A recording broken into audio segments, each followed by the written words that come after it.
Hello and welcome. Welcome to today's installment of Created for More, the podcast. I'm excited to be chatting with you today about the topic I'm going to be talking about because far too many people have been disenfranchised. They don't recognize the benefit of what I'm going to be talking about, and because of that, they let it rob them of all the blessings that should have otherwise been theirs. So what am I talking about? The topic today is, what is the advantage in your disadvantage? AKA, what is the fortune in your misfortune? Somehow the world has taught us, and I don't blame you, because I also, for a long time been like you. Every time something happens, we have this monochromatic way of looking at things, and just this insular view. We just believe this is it, and this is it for me. And it's only the people who are able to look at situations and say, you know what, every single thing is happening for me, therefore there must be something in this thing that will benefit me. And if you're able to make that switch in your thinking, in your behaviors, in your actions, in everything, in your interactions, you then get to benefit from that situation. I was saying to somebody, look, every single thing is working for your good. The scripture that says that all things work together for good for those who are called by God, according to his purposes. Look, I believe this wholeheartedly. And I was saying to someone that, look, if you are looking at something and you don't see good in it, if peradventure you are not able to find the good thing in this thing, look, it is not because there isn't good in it. I challenge you by saying that it is because your perspective hasn't been shifted. You are not attuned to seeing good around crisis. So you've got to do the work internally, because no one is going to come and do it for you. That thing on Instagram, that meme on Instagram goes, no one is coming for you. No one is. It's exactly the exact same thing. No one is going to be able to see it for you. You've got to be able to learn how to see things with your inner eyes. My beloved Apostle Isi Genegba, I love her so much, and she always talks about being able to see things from a deeper perspective. You've got to see, and she calls it the Hebrew word for seeing. She says it's mareh. When you're able to see, you're able to look beyond the physical, the externals of a thing, to see into the intangibles. That is when you create and you shift your perspective, and you're able to see the things that are intangible in its physical equivalent. Okay, so the anchor story for this I would use is I remember a time when I had been working in an organization in London. I think it was my first job, straight out of college, getting out of doing my master's degree program. It was a great job. Unfortunately, it came to an end. I was contracted at the time. It came to an end. I was working as a project coordinator. And after about 2.5 years, the project was moving in another direction. So they were basically closing up shop. And I eventually had to be let go. And I was looking for a new job. And I remember thinking to myself back then, like, oh my goodness, I was a project coordinator. I didn't have that project management specific experience. I just thought, I was looking at all the roles out there. A lot of the roles were saying, we want somebody with 5 years, 10 years experience. And obviously, if you don't have the experience, you don't have it. You can't manufacture it, right? So I remember thinking, like, what, this is just awful. I had just gotten married. I was about to start having kids, and I just thought that from a timing perspective, this just, it wasn't right. I just thought, oh my goodness, where am I going to find a new role where everything I was seeing was demanding a lot of experience that I did not have? So guess what? I started applying with the CV that I had. And guess what? I got contacted by a recruitment firm.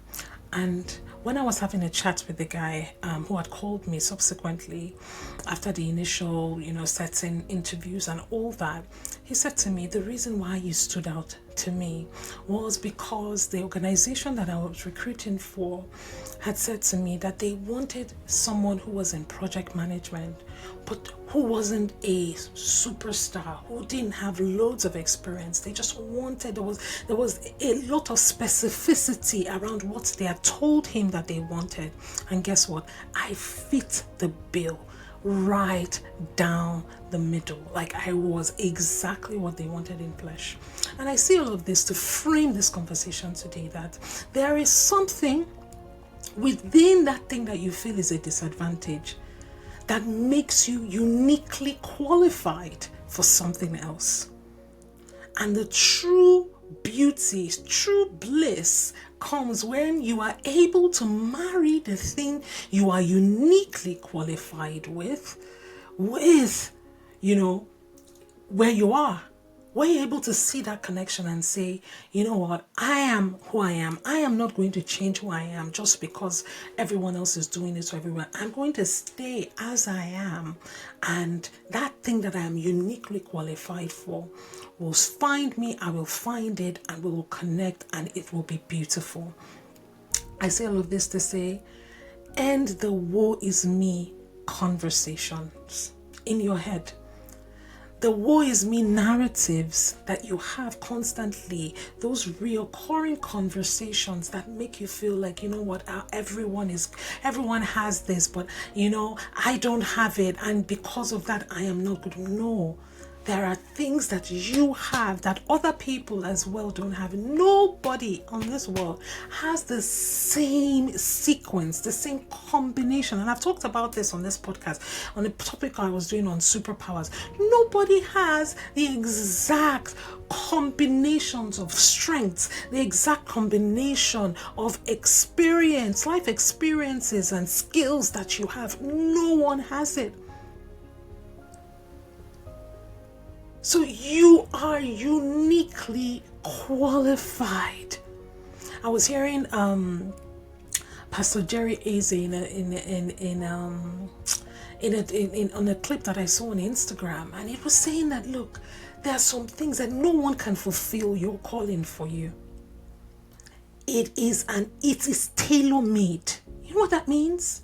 It is tailor-made. There is a specificity around how you have been created, the path that you have been called to walk, that makes you uniquely perfect for this thing that you have been called to do as by way of assignment.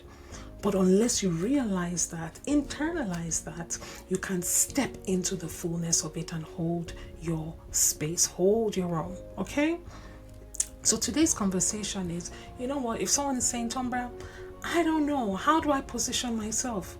What do? I know that I have stuff in me, but how do I, get it out? How do I leverage it? How do I make sure that I can find the advantage in my disadvantage? Then this podcast is right for you. The very first thing, number one, that I want you to do is realize that you have power. You have leverage.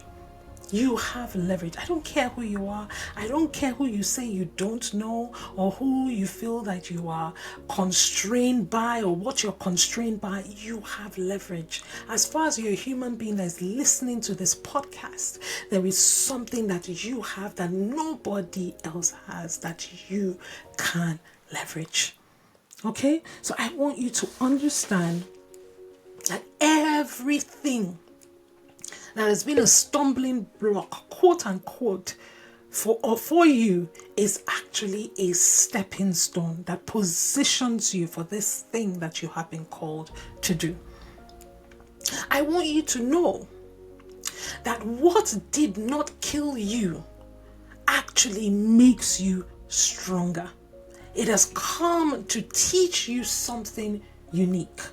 And it is only the people who take stock and able to look at it and say, okay, what is this thing? Why did this experience happen? What did it come to teach me? These are the people that end up excavating and taking power from their experiences.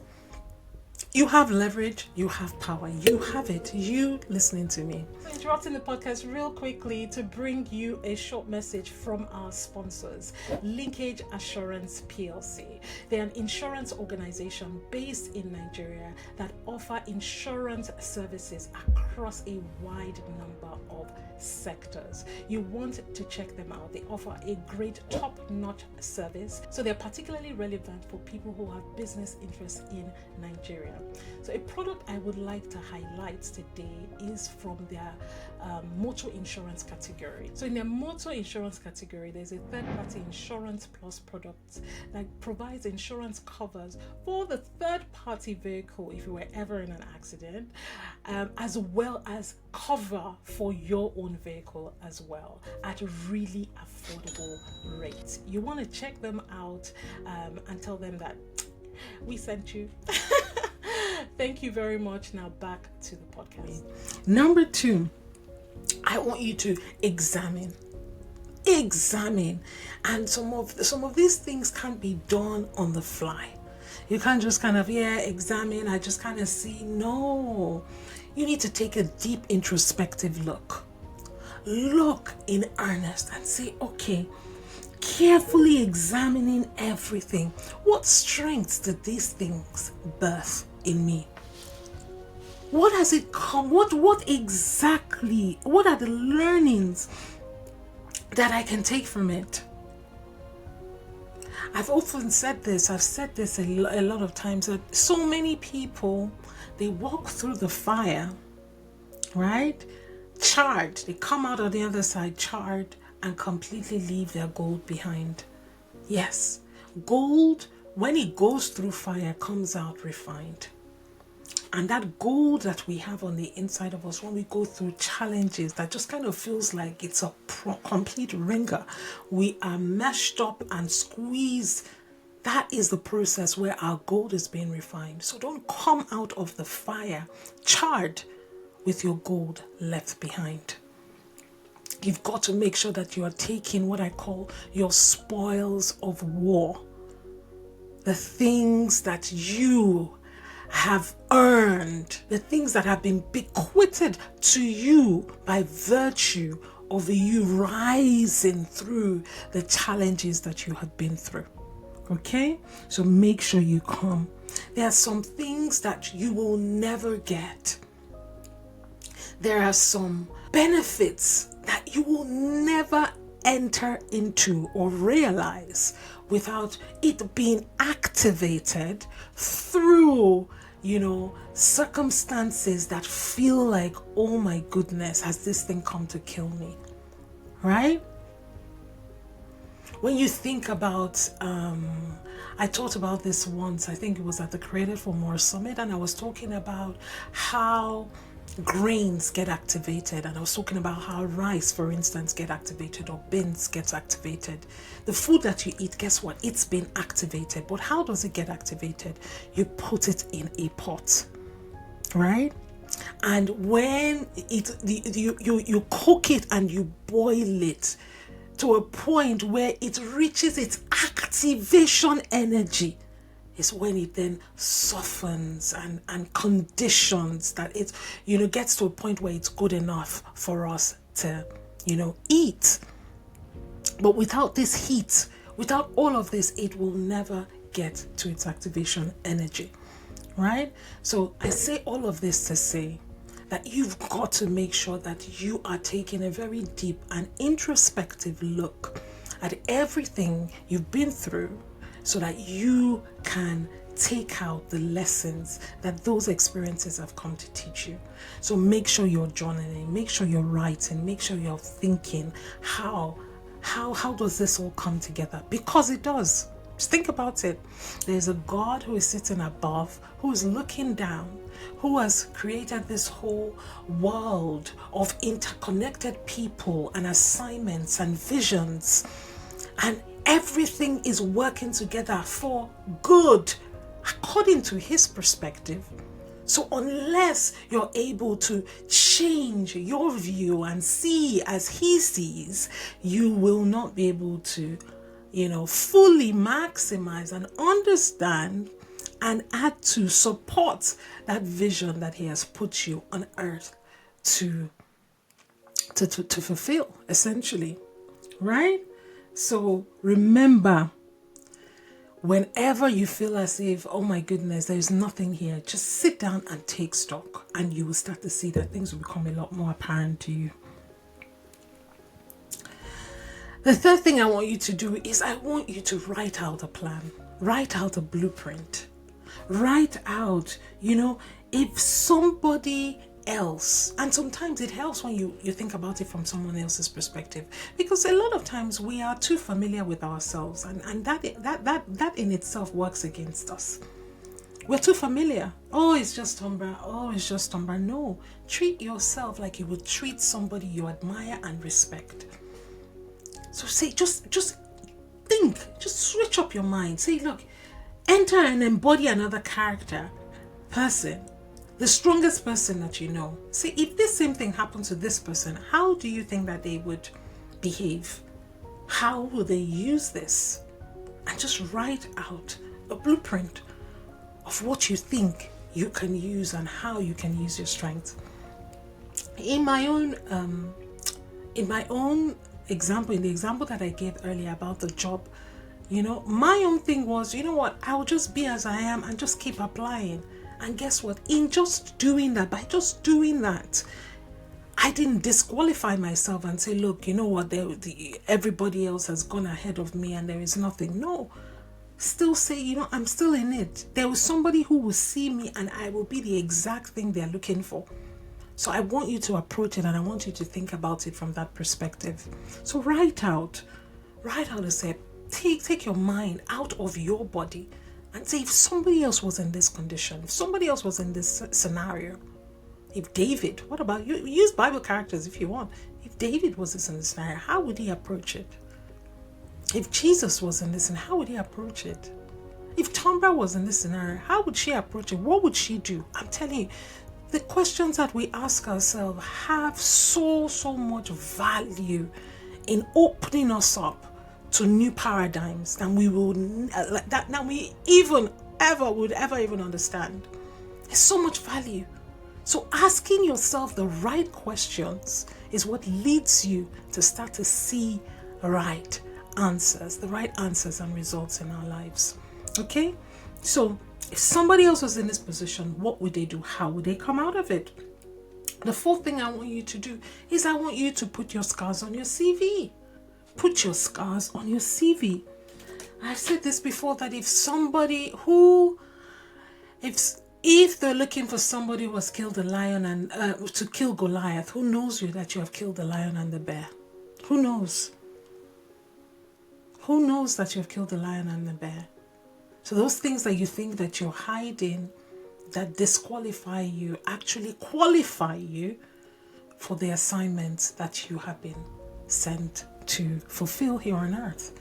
So make sure that you are stepping forward. Make sure that you're talking about it. And people, you might get a lot of backlash. People will say, oh, she's always talking about this. She's always talking about it, until the day the person who is responsible for helping usher you into your next level hears about it. And when they hear about it, it won't be ordinary. Because as they're hearing about it, they're like, yes, the perfect person that I've been waiting for stands right here before me. Yeah? So that's it. And then the fifth thing is I want you to create a new ending. And this is where you enter into your co-creation space with God. All right? Say, okay, I have thought about this is what they would do. Now, based on that, this is what I will do. This write out a new ending. A lot of times we have challenges in just the way we are able to navigate our subconscious mind. Remember, the subconscious mind is the thing that is ruling and leading a lot of us through what is called autosuggestion. Right? There's just a path and a script that has been played based on patterns and learnings. You've taught yourself that anytime something like this happens, this is how I react, based on how you've been conditioned. Right? So a lot of times you are playing that script over and over again. But sometimes you need to take a step back. You need to say, okay, now that I know that this is how I usually, this is how I usually play, this is how I usually show up, this is how I usually work. What can I do differently? How can I do this differently? Write a new ending, and be big, be audacious about it. Don't hold back. This is how I would like it to go. Write big visions. This is how this strength will work for me. This is how this experience will work for me. Allow yourself dream. In the university of life, the person who gets something is the one who asks. If you don't ask, you don't get. So you need to be prepared so that when God is looking for whose prayers to answer, He can already see that you have made some. So write big visions, create big visions of who you want to be, what you want to do, how you want these things to favor you, how you want the advantage in your disadvantage to be unveiled, and you will see that. You will start to see it. Remember, you've got to change your name. You've got to change your name. You've got to change your name from victim to victor. You've got to change your name to winner, from loser to winner. Change your name, change your perspective, change your CV, change your mindset, change everything. And that is how you start to win off of the so-called quote and unquote disadvantages that you've had. If you've liked this episode, I want you to share it with at least 5 people that you know will benefit from it. It's been my absolute pleasure. Send me an email, tomba@tomba.com. Let me know how you found today's episode, and I look forward to seeing you next week with another Created for More episode. Take care. Bye.